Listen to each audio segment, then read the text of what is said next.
আসসালামু আলাইকুম।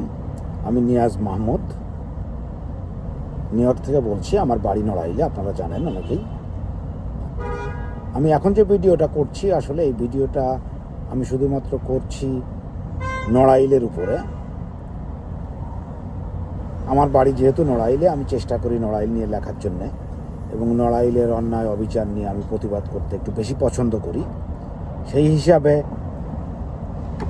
নড়াইল নিয়ে আমি দুটো কথা না বললেই নয়। এক নম্বর হচ্ছে নড়াইলের ডিসি, এনার কথার কোনো মূল্য নাই। ইনি সকালে এক কথা বলেন, বিকালে এক কথা বলেন। শিবলিঙ্গ নিয়ে উনি মিথ্যা কথা বলেছেন নড়াইলবাসীর সামনে। উনি বলেছিলেন যে শিবলিঙ্গের ব্যাপারে তিনি উদ্যোগ নেবেন, কিন্তু শিবলিঙ্গের ব্যাপারে তিনি কোনো উদ্যোগ নেন নাই। জেলার আইন শৃঙ্খলার অবস্থা জঘন্য। চুরি, ডাকাতি, খুন, ধর্ষণ, জমি দখল, বাড়ি দখল, স্বৈরাচারী হাসিনার আমলে যেমন ছিল এখনও ঠিক একই রকম আছে, কোনো পরিবর্তন নেই। পুলিশ প্রশাসন, আওয়ামী লীগের যারা ক্রিমিনাল ছিল, সন্ত্রাসী ছিল, যারা নড়াইল শহরের পর্দে ঘুরে বেড়াচ্ছে, তাদেরকে গ্রেপ্তার করার কোনো উদ্যোগ তারা নিচ্ছে না। এসপি সাহেব তবলিগ করে বেড়ান, খুব ভালো। ওনার দাঁড়িয়ে আছে দেখে মনে হয় সাচ্চা মুসলমান। Very good, I like that. কিন্তু এসপি সাহেবের কাছে আমার প্রশ্ন, আপনি যে কাজ করেন এসপি, জেলার আইন শৃঙ্খলা যদি আপনি রক্ষা করতে না পারেন, সেটাও কিন্তু ইসলামের একটা অঙ্গ। যে আপনার প্রতি অর্পিত যে দায়িত্ব আছে, সেই দায়িত্ব যদি আপনি পালন না করেন, তার মানে আপনি ইসলাম ভঙ্গ করতেছেন। জেলখানায় এখন গরু ছাগলের খামার হয়ে গেছে। আমি জানি না এটার নিয়ম কি আছে, তবে আমি গুগল সার্চ করে যতটুকু পেয়েছি দেখেছি আমি যে জেলখানায় এভাবে গরু, হাঁস, মুরগি, ছাগল এগুলো লালন পালন করার কোনো সুযোগ নাই। আপনারা জানেন 2 দিন আগে পৌর কর্তৃপক্ষর উদ্যোগ নিয়ে বিএনপি বলে বিএনপি করছে, জামাত বলে জামাত করছে, তারা নড়াইল শহরের মোশকলায় পানি নিষ্কাশনের ব্যবস্থা করছেন। বাট আমি নিজের চোখে দেখেছি ভিডিওতে যে ভেপু দিয়ে ড্রেন বানানো হইতেছে মানুষের বাড়ির সামনে দিয়ে, কিন্তু এক অজানা রহস্যের কারণে জেলখানার রোডে 2টা বাড়ির সামনে কোনো ড্রেন বা মাটি কাটা হয় নাই। এক মেজরের বাড়ি, কি জুজুর ভয় আমি জানি না পৌর প্রশাসকের, আর একজন হলো এক হুজুরের বাড়ির সামনে, সেখানেও ভাঙা হয়নি। কেন ভাঙা হয়নি এটা নিয়ে কোনো সদুত্তর কিন্তু কেউ দিতে পারতেছে না।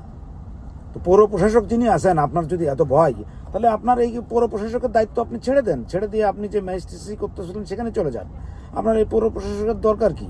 আপনার যদি এখন নিরপেক্ষ সরকার ক্ষমতায় আছে, এখন যদি আপনারা দেশের সেবা করতে না পারেন, তাহলে যখন কোনো দলীয় সরকার ক্ষমতায় আসবে তখন আপনারা কি করবেন?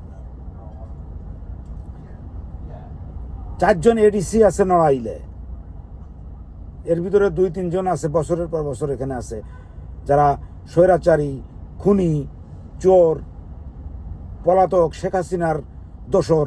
শেখ হাসিনার আমলে তারা এখানে ছিল, শেখ হাসিনার সময় পোস্টিং ছিল। তারা এখনো নড়াইলে কিভাবে বিদ্যমান আছে আমি ঠিক জানি না।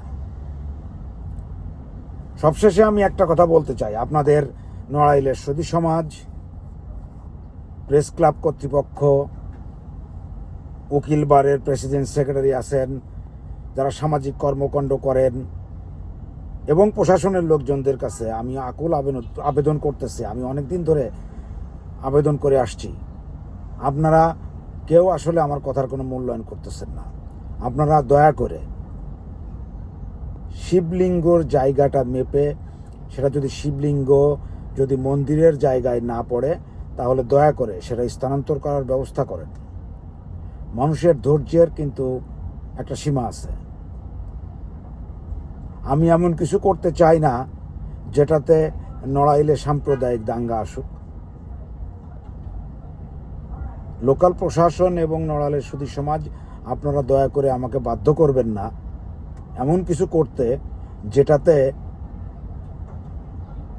আন্তর্জাতিকভাবে নড়াইলের নাম আসুক, যেখানে সাম্প্রদায়িক দাঙ্গা হোক, মানুষ খুন হোক, মানুষ মারা যাক, কিছু নিরীহ লোকের নামে মামলা হোক, এটা আমি চাই না। দয়া করে আপনারা শিবলিঙ্গর ব্যাপারে একটু অ্যাক্টিভ হন। আপনারা 100% লোক এবং বহু হিন্দু আমার সাথে আপনারা সহমত প্রকাশ করতেছেন, অথচ আপনারা এই শিবলিঙ্গ নিয়ে কেউ মাঠে নামতেছেন না, কেউ কোনো কথা বলতেছেন না। আমি আসলে ঠিক বুঝতে পারি না কেন আপনাদের কিসের ভয়। বুঝতে পারলাম যখন আওয়ামী লীগ ক্ষমতায় ছিল তখন আপনারা আওয়ামী লীগের ভয়ে, ভারতের ভয়ে অনেক কিছু করতে পারেন নাই, কিন্তু একটা লিগ্যাল কাজ আপনারা করবেন, লিগ্যাল কাজের জন্য আপনারা আমার সাথে থাকবেন, সেটাতেও আপনাদের ভয়। আপনাদের লজ্জা করা উচিত। শেষে ডিসি এবং এসপি নড়াইল দুজনকে আমি অনুরোধ করব, দয়া করে আপনারা আপনাদের দায়িত্ব পালনে সচেষ্ট হন। তা না হলে মনে রাখবেন, এটা কোনো সরকারি দল ক্ষমতায় নেই যে আপনারা এমপি ধরে, মন্ত্রী ধরে পার পেয়ে যাবেন, সেই সুযোগ কিন্তু নেই। আপনারা অন্যায় করলে আপনাদেরও বিচার হবে। তো এখনও সময় আছে, আপনারা নড়াইলের আইন শৃঙ্খলা রক্ষা করেন, নড়াইলের জন্য কিছু করার চেষ্টা করেন। তা না হলে আপনারা দয়া করে নড়াইল থেকে চলে যান। নড়াইলের ব্যাপারে আমি নিয়াজ মাহমুদ কোনো আপোষ করব না। আমি হয়তো ওখানে কখনো থাকবো না, আমার পরিবারও ওখানে থাকবে না, কিন্তু আমি চাই নতুন প্রজন্ম একটা ভালো জেলায় বসবাস করুক। নতুন প্রজন্ম যেন মাথা উঁচু করে বলবে যে আমি নড়াইলের মানুষ। ভালো থাকবেন।